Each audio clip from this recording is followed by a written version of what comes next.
our mortgages kind of like a bad relationship. So, number one, we get too much information. You remember when you first met your significant other, your spouse, or that ex from a long time ago, and then you went to their house for the first time, and you were like, whoa, what just happened? You look all put together when you were out at the club, but right now, I go back to your house, and it's a hot mess up in here. Just like that with customers. They may sound like they got all their stuff together, and then you get the appraisal back, and you start looking at their finances, and they got bounced checks, they got messy houses, they're hoarders. Oh no, this is just what we have to deal with. We have to get into our customer's business, way deep into our customer's business, right?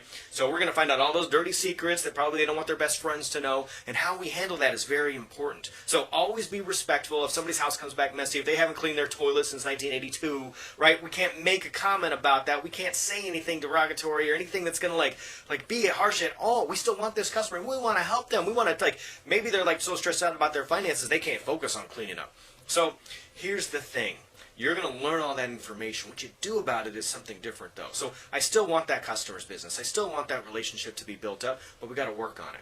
Now, occasionally, whoop, nope, that's just too much. We can't move forward because of that, because your house is in such a poor, sorry state, or because your pool has no water in it and now it's just a safety hazard, or maybe it's your credit. Maybe something came up you didn't tell me about. You wanted to keep that that foreclosure that you co-signed in the closet, and you paid somebody dispute it off your credit report, but it's still there. We still found it. So how do we address those things where it's nah, this relationship's not going to work out? So we give them bold breakup maneuver, right? Hey, it's not you, it's me. It's not you, don't worry about it. So we don't want to cut off that relationship totally from the future. We want to just tell them it's me, it's right now, I can't handle this. Right?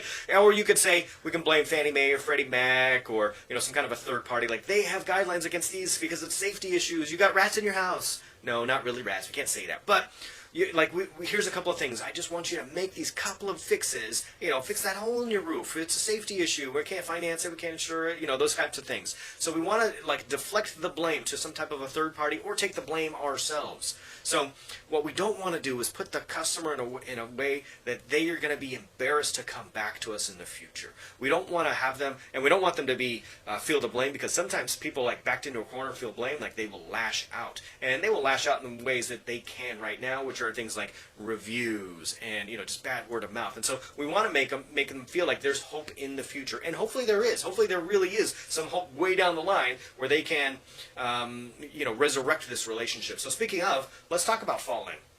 So what is fall in? What is this like? I think this is the old Can't Buy Me Love guy, right? With the boombox over his head. Yes. Here's the deal. Sometimes I had to break up with somebody, and then we can get back together with them again. It's hey, I broke up with you, but now we're together again. It's like revisiting your ex. So here's the thing. We learned a lot of information about them, but they cleaned up their act. They said, hey, I'm all clean now, Sundance, I'm good to go. We can date again. And now, all right, let's check it out. Let's revisit this relationship. Here's the thing. Set firm timelines for fall in.